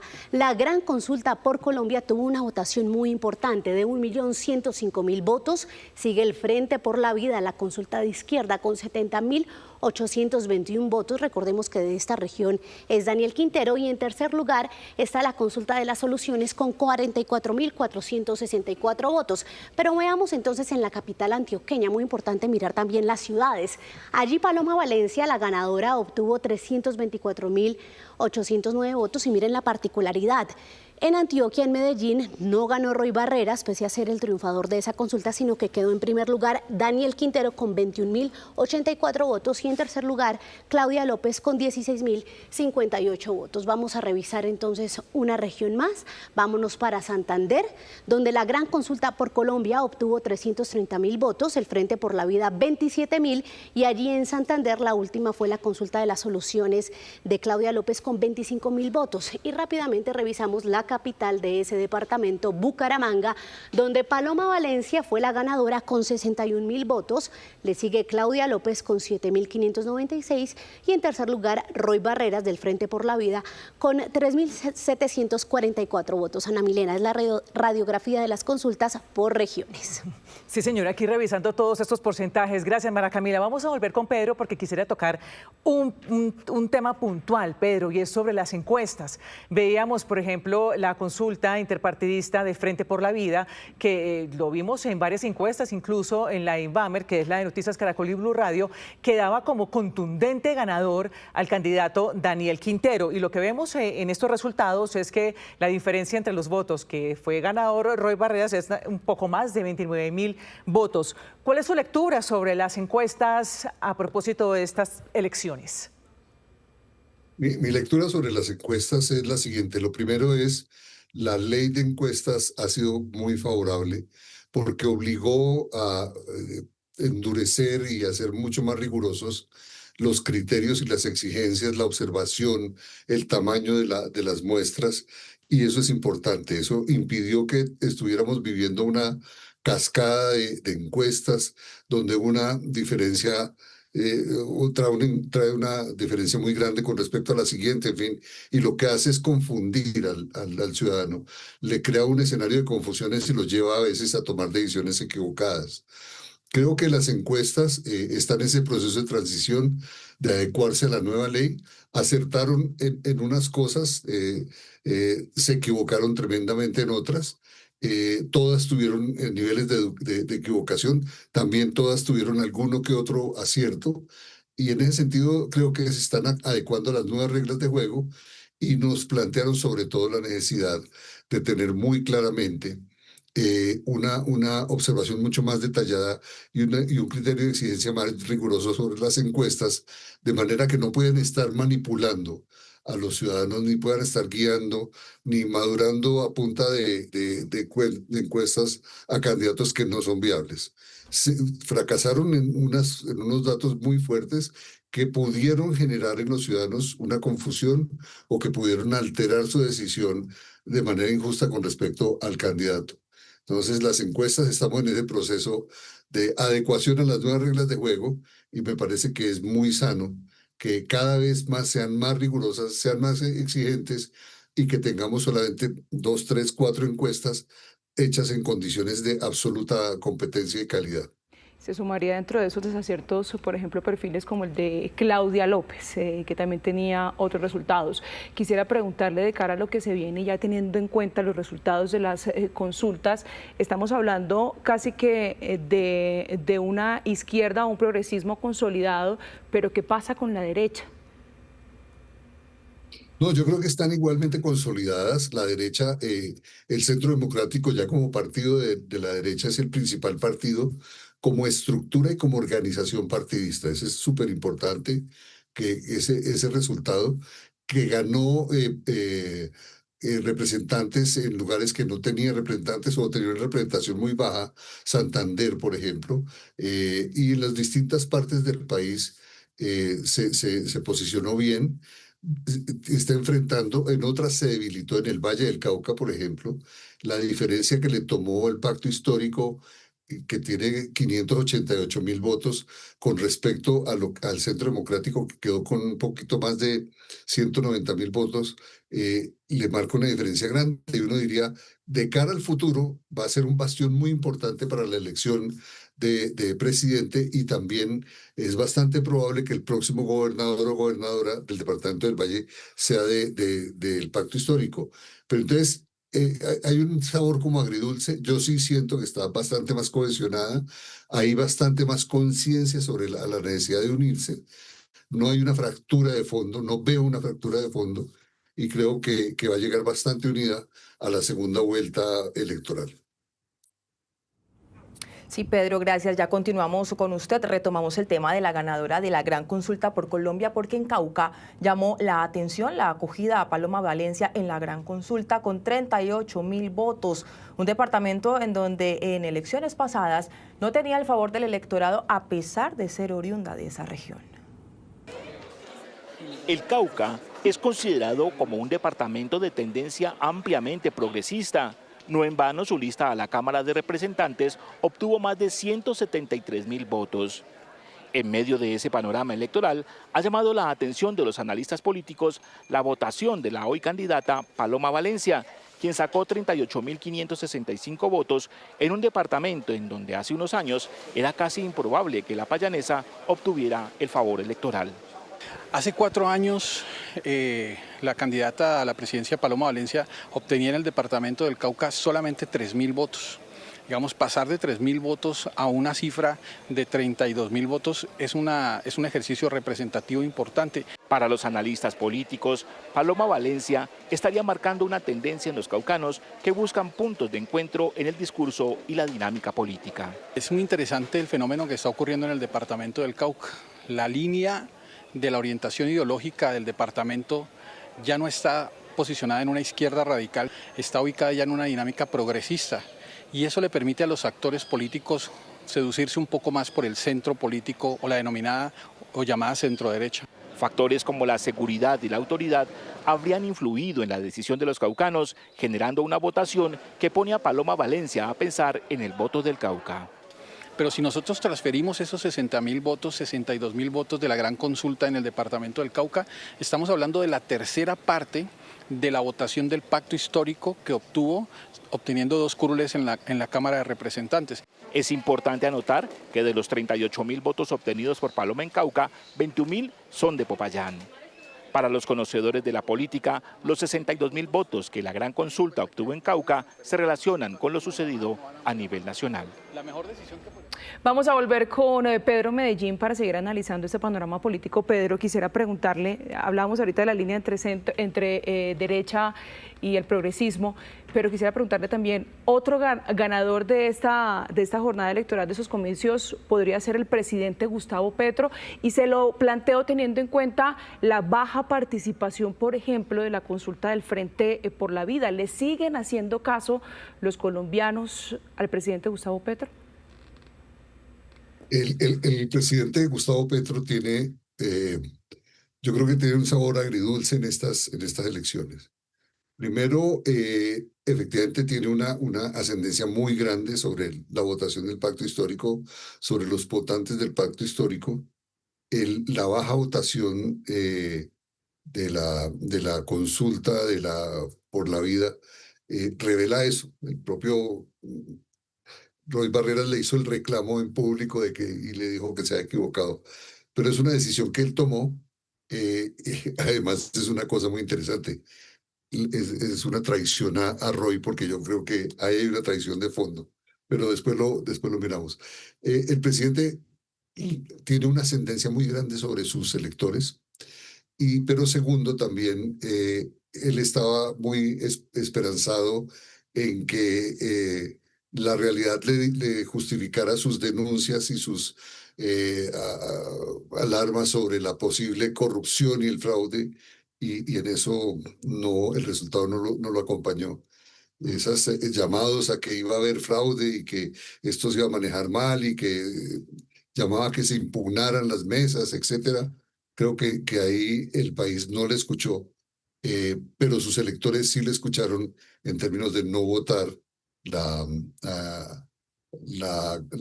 lista de la consulta de Roy Barreras y de Quintero. Sí, Pedro, le prometo que ya lo voy a dejar ir a almorzar. Ya, deme dos últimas 2 preguntitas, más le debo el postre. Vale. Pero mire, quisiera como ya para mirar ese mapa político de cara a la primera vuelta. Ya tenemos entonces el ramillete de candidatos. Por supuesto, todavía se pueden conocer otras caras, unos con más favoritismo que otros, ¿verdad? Pero entonces quisiera que habláramos de 2 opciones puntualmente. Primero es analizar cómo queda el centro, que no hemos hablado del centro ahora, cómo se reconfigura, por decirlo así, pues igual con Claudia López allí, con Sergio Fajardo allí, con la mirada de Oviedo allí, si bien no se ha confirmado nada, pero pues igual sabemos que se ganó unos votos de centro. Para usted, ¿cómo queda entonces ese centro de cara a la primera vuelta? El centro tiene hoy una nueva estrella, un rockstar absolutamente inesperado, que era Juan Daniel Oviedo. Juan Daniel estaba mucho más delineado en la centro derecha y estaba más con esta consulta, en fin, y con este grupo de 9 candidatos. El hecho de tener ya 1.200.000 votos le da la posibilidad de moverse mucho más libremente. Cuando él dice, voy a revisar los datos, voy a mirar qué fue lo que pasó y a tratar de entender de dónde vienen el 1.255.000 votos que tuvo, como él conoce las estadísticas, él sabe cómo se leen los datos, va a entender es que una votación de centro muy importante de Claudia López se desplazó a votar por él, una votación importante de Sergio Fajardo se desplazó a votar por él, buscando una opción real, más activa, más partícipe, mucho más sintonizada con los problemas, mucho menos sintonizado con los egos de Claudia y de Sergio, que son bastante grandes. Es ese tipo de votante que se está acercando a Juan Daniel. Creo que es la nueva estrella del centro, y en ese sentido se vuelve un gran activo y tiene una atracción grande para la política. Así, yo creo que el trueno que les metió ayer Rayo a la izquierda es es este que del millón de votos, 1.255.000 votos. Bueno, vamos a pintarnos, Pedro, el siguiente escenario. Tenemos entonces ya decantada todas las elecciones a la presidencia, tenemos a una Paloma Valencia versus Iván Cepeda. ¿Qué posibilidades tiene Paloma Valencia de hacerle competencia a Iván Cepeda según el contexto hoy? ¿Cómo están ellos? Y también, ¿qué tendría que hacer para poder hacerle una competencia contundente? Mira, una cosa importante que dijo Julián Caicedo, uno de los analistas que entrevistaron en Popayán. Y Julián dijo una cosa muy interesante, es que ella está hablando de cosas más que la han centrado más, que la han llevado más al centro, que le permiten escuchar opiniones que progresistas se sentirían más identificados. Tiene ese margen para poder llegar, si va con Daniel o va con otras personas muy cercanas al centro, muy próximas al centro, puede mover una votación importante. En segundo lugar, el llamado que hizo en su discurso a los partidos, a las organizaciones políticas, a los dirigentes políticos para trabajar con unidad, esa vocación es importante. Y el hecho de que ella ya había avisado que si gana Abelardo del Espriella, ella le carga la maleta, y también ya Abelardo del Espriella ayer dijo que si Paloma ganaba, él estaba dispuesto a cargarle la maleta, plantean la posibilidad de un Frente Unido bastante fuerte y una situación bastante parecida o bastante parecido al camino recorrido a las elecciones chilenas, en donde en la segunda vuelta, después de la victoria del candidato del gobierno en la primera, en la segunda ganó la derecha y ganó con amplio margen, y eso puede pasar aquí. Pues ya veremos, es el analista político Pedro Medellín. Pedro, como le dije, le estoy debiendo el postre. Muchísimas gracias de verdad por todo este análisis de la jornada electoral de ayer, y pues nos seguimos hablando porque todavía queda mucha tela por cortar. Bueno, muchas gracias a ustedes. Seguiremos.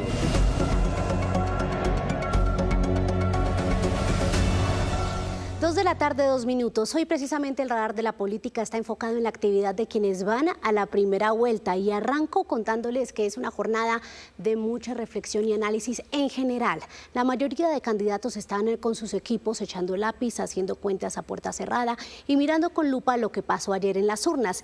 Y vamos a empezar con la agenda de Paloma Valencia, que hoy tuvo reunión con estrategas de campaña y muy temprano con la bancada del Centro Democrático. La hemos estado buscando para hablar de su victoria, pero ha estado guardada. Nos cuentan que el gran reto está en mirar hacia el centro, pero sin abandonar las bases del uribismo que contribuyeron significativamente en su victoria de ayer.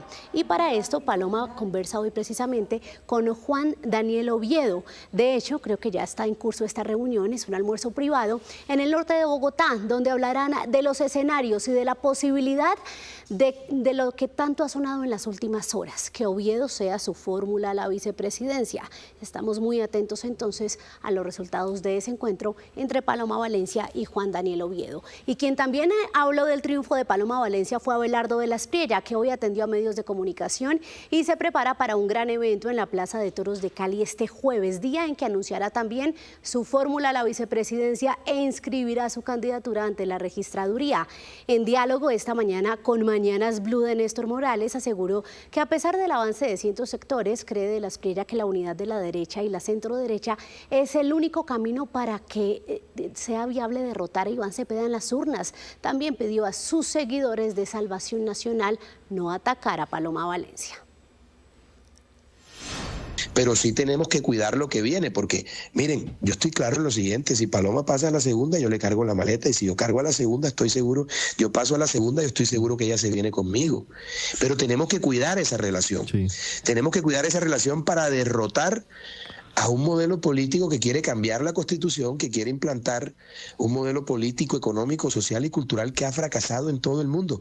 No se trata de Paloma, de mí o de Cepeda, se trata de la democracia versus el totalitarismo, se trata del futuro versus el pasado, se trata de la libertad económica versus el estatismo, y es la decisión más importante que va a tomar Colombia en toda su historia republicana. Y vamos a mirar al resto de candidatos. Hoy Claudia López está de celebración, pero no solo por su triunfo de ayer en la consulta de las soluciones, sino que está cumpliendo años. Será una jornada de reuniones privadas para Claudia López y de tiempo con su familia. Recordemos que su esposa, Angélica Lozano, no logró repetir curul en el Senado. Entonces hoy es día de agenda privada para Claudia López. Y por el lado de Sergio Fajardo nos dicen desde su campaña que anda en reuniones con su equipo programático. Está analizando la jornada de ayer y también definiendo su próximo paso, pero dicen que se inscribiría ante la registraduría con fórmula a la vicepresidencia antes de este viernes, cuando se vence el plazo. Y por su parte, Iván Cepeda anda también en reuniones estratégicas. Supimos que está analizando todo este panorama, aún leyendo los resultados de ayer a puerta cerrada. Está pidiendo que no se compare la consulta interna del 26 de octubre del 2025 con este ejercicio político del pacto de ayer, que califica como una contundente victoria. Está a la vista, somos la principal fuerza en el Senado y en la Cámara, tenemos la más grande bancada que ahora ha sumado a lo que ya teníamos prácticamente unos de 15 o más senadores y representantes a la Cámara. Somos hoy, según los datos que todavía son preliminares y pueden seguir aumentando, 65 congresistas en ambas cámaras. Lo cual sin lugar a dudas hace del pacto histórico, repito, la fuerza más influyente, más poderosa, no solamente en el Congreso, sino en el país. Roy Barreras, por su parte, anda también en reuniones estratégicas analizando los resultados de ayer, que no fueron muy positivos ni para él en la consulta y tampoco para su partido en el Congreso de la República. Recordemos que todos estos candidatos tienen plazo hasta este viernes 13 de marzo para inscribir su candidatura ante la registraduría con fórmula a la vicepresidencia. Ya después, del 16 al 20, pueden aplicar a modificaciones y muchos le están apuntando también a eso. Hasta aquí el radar de la política. Feliz tarde. Gracias por seguir con nosotros. Las elecciones de este domingo dejaron a otro gran triunfador en Colombia. Se trata del sistema electoral que respondió al proceso sin inconvenientes, un hecho que destacaron las autoridades electorales y los observadores internacionales. El panorama en el país fue este durante toda la jornada. Miles de personas votando sin mayores contratiempos y luego un preconteo rápido, un escrutinio que avanza sin inconvenientes y pocas mesas impugnadas por los testigos electorales. Un proceso que deja ver cómo operó el sistema electoral calificado por las autoridades electorales, los observadores internacionales y analistas como robusto y transparente. El equipo de la registraduría y todos los aliados cumpliendo de manera eficiente su tarea, y de parte nuestra agradecer a tantas instituciones, órganos de control, Procuraduría, Contraloría, Fiscalía, Defensoría, Cortes, que de manera articulada nos han ayudado a gestionar ese proceso electoral. El sistema electoral quedó muy bien parado. Miren ustedes, primero, no hubo mayores desmanes de orden público, aun cuando estamos inmersos en un conflicto armado que acusa más de 50 años. El último balance del registrador Hernán Penagos dio cuenta de la importancia de los testigos electorales y jurados de votación en cada una de las mesas. El procesamiento ha avanzado sin ningún contratiempo y que al final los datos, el conteo de votos, el trabajo de los jurados de votación y de los jueces de la República avanza muy bien. La misión de observación electoral también entregó un balance positivo a pesar de algunos reportes por presuntos delitos electorales. 3.700 observadores y observadoras desplegados absolutamente todo el día hasta que terminaron escrutinios en un ejercicio muy importante, sobre todo porque es un ejercicio voluntario. Se hizo lo que se tenía que hacer, salió bien, creo que eso lo tenemos que reconocer todos. Y esto nos da un paso de respiro para las elecciones presidenciales, pero no vamos a bajar la guardia. La misión de observación electoral de la Unión Europea este domingo, en medio de la jornada, dio un parte de tranquilidad y aseguraron que el proceso avanzaba con transparencia. El material necesario estaba disponible y la transparencia es absoluta. De hecho, quiero constatar o quiero destacar, según nos reportan nuestros observadores, la gran presencia de testigos en los centros de votación. Las autoridades electorales ahora se preparan para la primera vuelta, por lo que el registrador hizo un llamado a los candidatos presidenciales para inscribir desde este lunes y hasta el viernes 13 de marzo oficialmente sus candidaturas.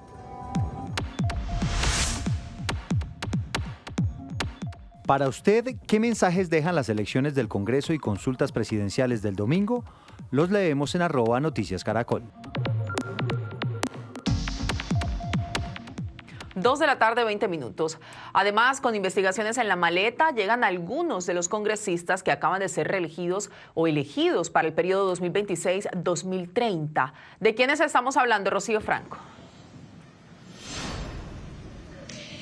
Por lo menos serían 9 senadores y representantes a la Cámara. Y es por eso que Transparencia por Colombia ha planteado la necesidad que la justicia se pronuncie para que haya una definición en cada uno de estos casos. Uno de ellos fue el que acabó de presentarse en el día de hoy, David Racero, quien sale reelecto por parte del Pacto Histórico y compareció hoy ante la Sala de Instrucción de la Corte Suprema de Justicia dentro de un proceso pendiente que él tiene. Pero hablamos de él y hablamos de los otros casos, de los otros 8 casos que llegan a la Corte Suprema de Justicia y a otros despachos judiciales. El nuevo Congreso estará integrado por algunos senadores y representantes que tienen cuentas pendientes con la justicia.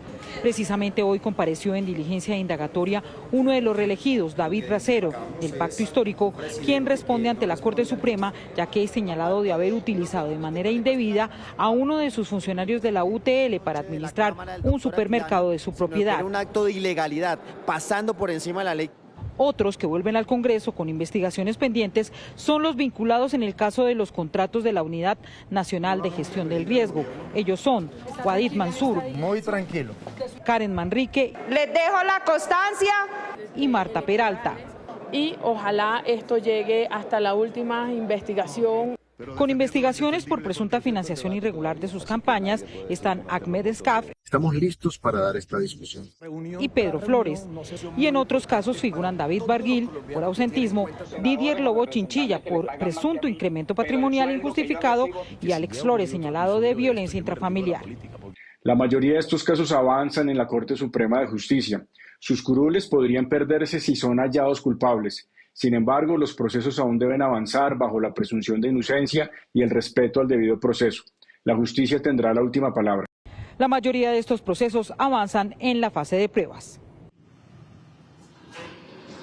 Estas personas podrán continuar con su labor legislativa hasta tanto, si lo determina la justicia, les dicta una medida de aseguramiento o los condena en firme. Lo cierto es que ellos pueden continuar, pero eso sí, deben seguir compareciendo a cada una de sus investigaciones.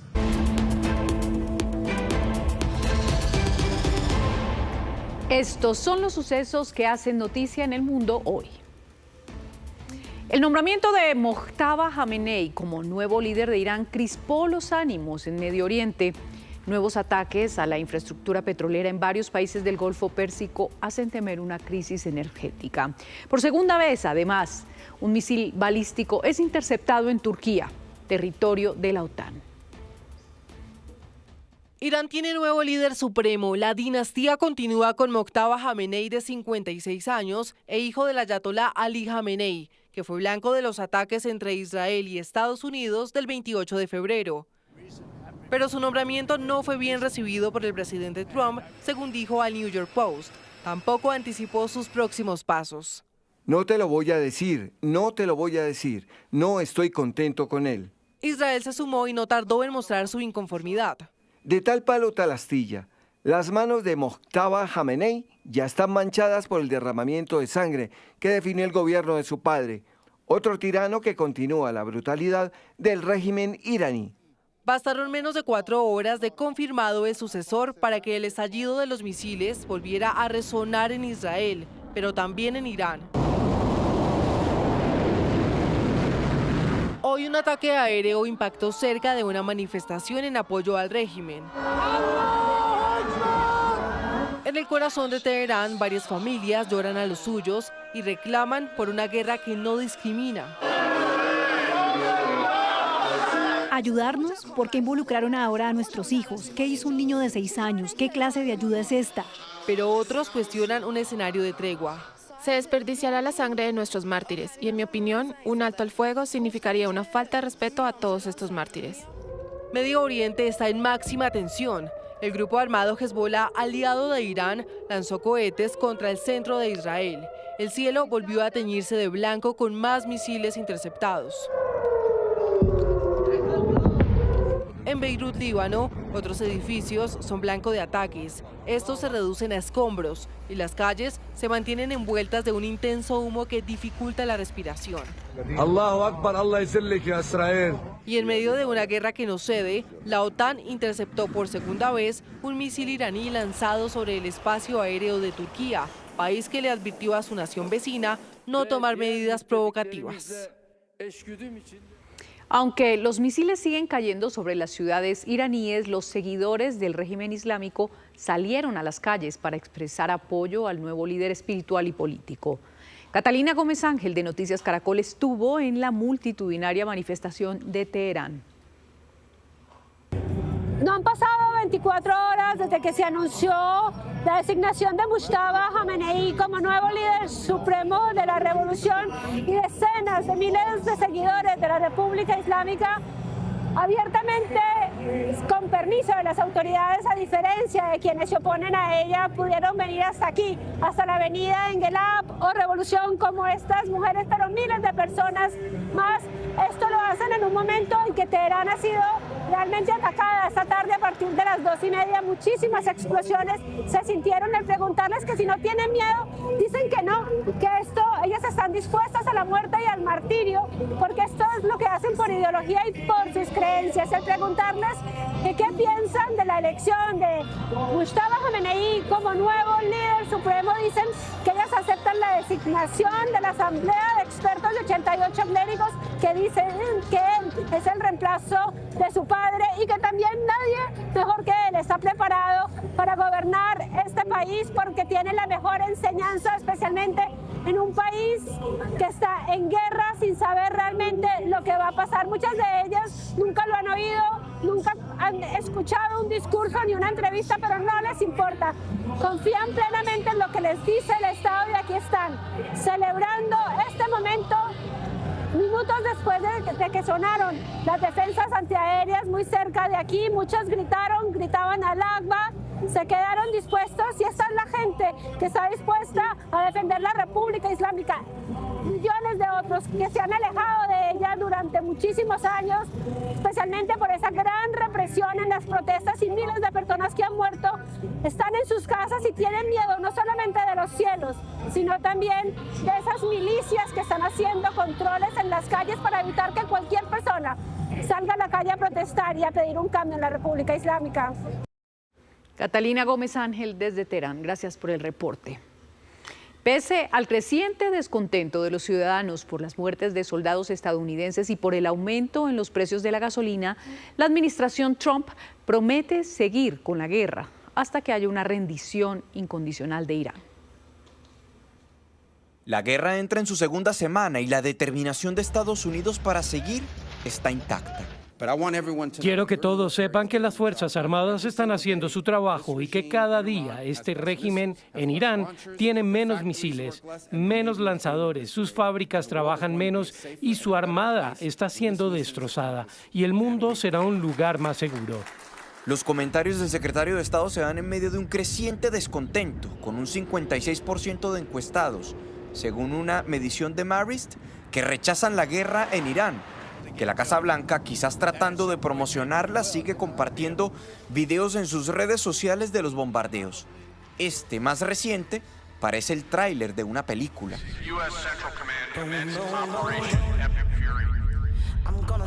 Pero la guerra ya está teniendo coletazos sobre el bolsillo de los estadounidenses. En la última semana el precio de la gasolina ha subido en 50 centavos. Según el presidente Trump, es el costo de la paz. Son precios del petróleo a corto plazo que caerán rápidamente cuando termine la destrucción de la amenaza nuclear iraní. Son un precio muy bajo a pagar por la seguridad y la paz de Estados Unidos y del mundo. Pero en otras partes del mundo ya buscan medidas para mitigar el aumento del barril de petróleo. La Unión Europea se reunió en las últimas horas con líderes en el Medio Oriente. Entre las opciones para combatir el incremento está echar mano de reservas estratégicas de petróleo, integrar los mercados energéticos y también escoltar buques por el estrecho de Hormuz, tal como dijo el presidente de Francia desde Chipre, a donde llegó para expresar su respaldo tras el ataque de un dron iraní. El objetivo es permitir lo antes posible, después de que haya terminado la fase más intensa del conflicto, la escolta de buques portacontenedores y petroleros, para reabrir gradualmente el estrecho de Hormuz, que es esencial para el comercio internacional. Este fin de semana también se confirmó la muerte de un 7º soldado estadounidense por consecuencia de ataques de Irán en Arabia Saudita. Juan Camilo, gracias. Y precisamente el conflicto en Irán sigue sacudiendo los mercados mundiales con el precio del petróleo. Y en el caso colombiano, los resultados de las elecciones de este fin de semana también se reflejan en los indicadores. Daliana Garzón, de Negocios Ditu, nos tiene los detalles. Buenas tardes, Daliana.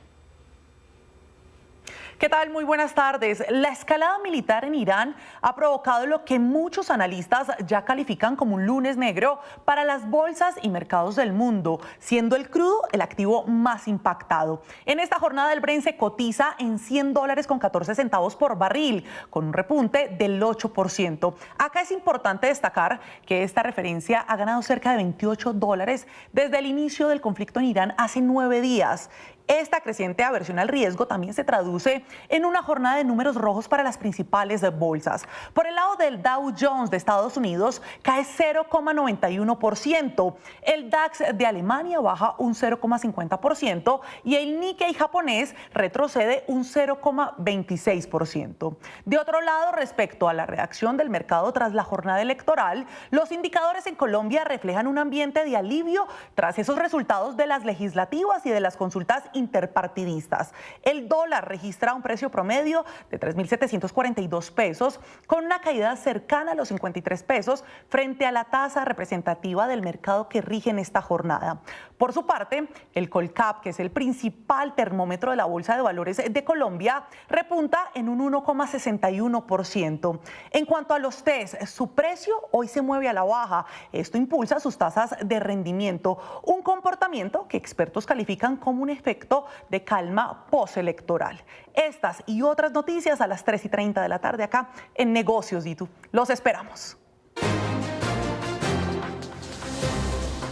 A esta hora en Noticias en el Magdalena, la delicada situación de violencia y de confinamiento que se registra por parte de los pueblos indígenas arhuacos que residen en la zona alta de la Sierra Nevada de Santa Marta, más exactamente en la zona rural del municipio de Aracataca, donde se registran desde hace varios días enfrentamientos entre integrantes del Clan del Golfo y de los Pachenca, y que ha dejado a varios indígenas heridos e incluso a caficultores muertos. La gobernadora del departamento del Magdalena, Margarita Guerra, ha hecho un llamado especial al cese al fuego y a que no se sigan confinando estas comunidades indígenas. A esta hora es trasladado a una cárcel de máxima seguridad en Bogotá el confeso asesino del padre Darío Valencia, que fue condenado a 27 años y 9 meses de prisión. Según las autoridades, los hechos ocurrieron en abril del año 2024, luego de que se realizara una transacción por 100 millones de pesos de un vehículo en la que el condenado no quiso pagar el dinero. Las autoridades lograron recuperar el cuerpo en límites entre Viterbo y Belalcázar, y el hombre fue capturado en París, Francia, tratando de escapar de las autoridades.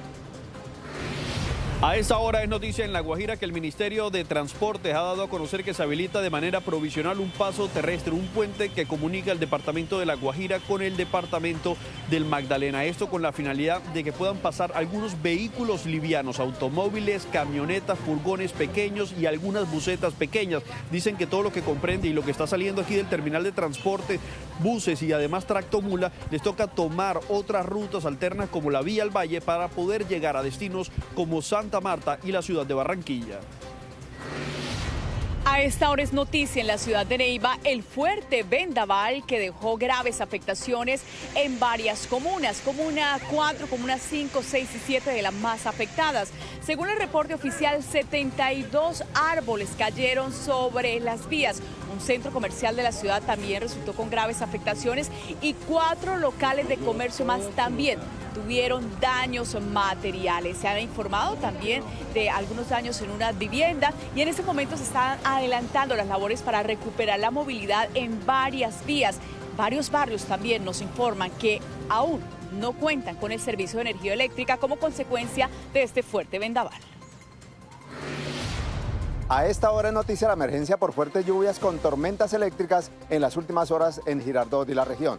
En Girardot, una familia quedó sin hogar tras el desplome de su casa en el barrio La Estación. Una adulta mayor resultó herida y fue trasladada a centro asistencial para su valoración médica. Hoy piden ayuda a la comunidad para recuperar su hogar. En Tocaima, un joven campesino falleció al ser alcanzado por un rayo mientras realizaba actividades de campo. Las autoridades adelantan un censo para analizar el número de afectados y evaluar posibles ayudas.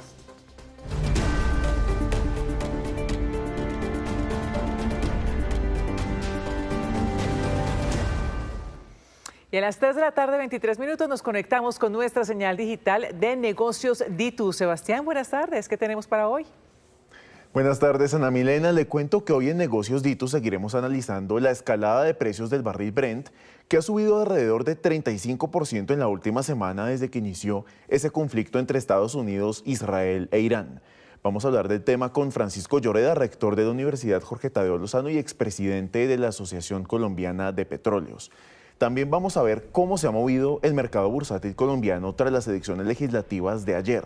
Hasta el momento hay que decir que el MSCI Colcap, el índice bursátil para Colombia, crece 2,76% durante la jornada según la última revisión. Finalmente, vamos a analizar el siguiente dato. Presten la atención. Cerca de 600.000 colombianos viajaron al exterior en el primer mes del año, en enero. Esto según información de ANATO. La cifra que les acabo de comentar creció alrededor de 11%. Y si quieren saber los destinos más visitados, son Estados Unidos, México, España y Panamá, los más apetecidos por los colombianos en el exterior. Esto y más en Negocios Ditu. Sebastián, gracias. Y sobre lo que tendremos esta tarde en Noticias Caracol en Vivo, nuestra señal digital, nos cuenta hasta ahora Pablo Arango. Pablo. Hola Alejandra, ¿qué tal? Muy buenas tardes. Seguimos explorando el mapa político en el país esta tarde. No se pierdan la entrevista con Oscar Benavides. Él es abogado tumaqueño, logró una curul afro en el Congreso de la República. Vamos a tener una entrevista con él justamente en este espacio.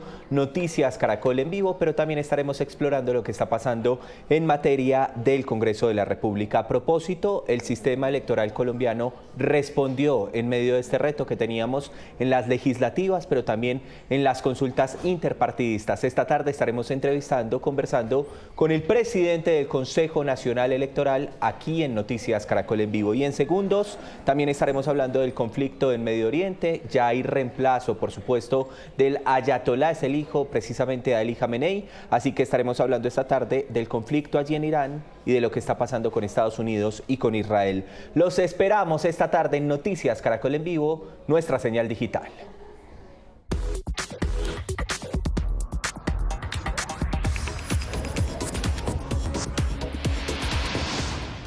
Muy buenas tardes, hoy comenzamos lo más trinado caminando de ladito para conocer la que sería la casa más estrecha del mundo. Tiene tan solo 63 centímetros de ancho, así es que, señoras y señores, prepárense para este recorrido no apto para claustrofóbicos. 63 centímetros, me decías. Cuando al creador de contenido Dani DM le dijeron que la casa más angosta del mundo podría estar en su amado Perú, no dudó en pegarse la rodadita. Todo de Oxapampa, es decir, toda la casa está hecha de madera y de Oxapampa. La estructura en forma de cono fue levantada en el distrito peruano de Aucayama, un lugar que ha visto crecer el número de visitantes, atraídos por esta idea gigante en creatividad y pequeña en tamaño. Totalmente funcional, ¿ya? Claro, todo funciona. Así es. Pero la gran pregunta es, ¿vive alguien realmente? Todo en su interior tiene un común denominador, casi asfixiante, y es la estrechez, una diva difícil de complacer. Acá por el hall de bienvenida.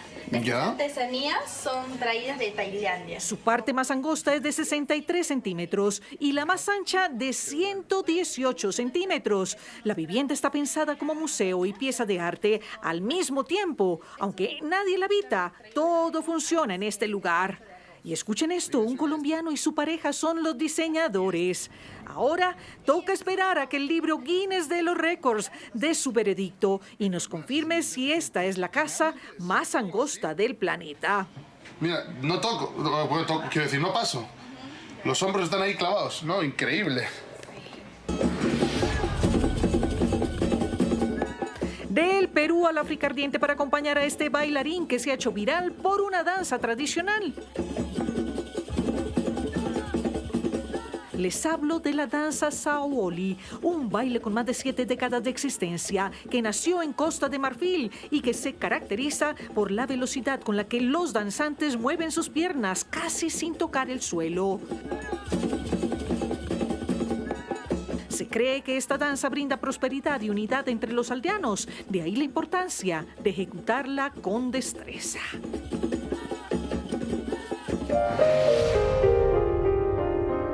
Y mi ñapa corre por cuenta de este chihuahua enamorado de la naturaleza.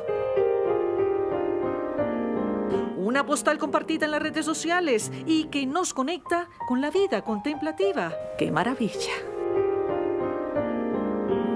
Y con ese chihuahua invitándonos a reconectar con la naturaleza, la invitación es a tomar una bocanada de aire fresco gracias a nuestras historias en esta su casa Noticias Caracol. Mi querida Ana Mile y Aleja, por supuesto. Feliz inicio de semana. Tomamos las recomendaciones, Clau, gracias. Igual, lo mismo para usted. Así terminamos, pero nos vemos a las 7 de la noche con una nueva edición informativa. Si quiere seguir los hechos del día, ya lo saben, se pueden conectar con Pablo a partir de este momento a la señal digital de Noticias Caracol en nuestras plataformas digitales. Y en el canal Caracol ya viene Tormenta de Pasiones. Esto es Noticias Caracol. Primero la gente. Buena tarde.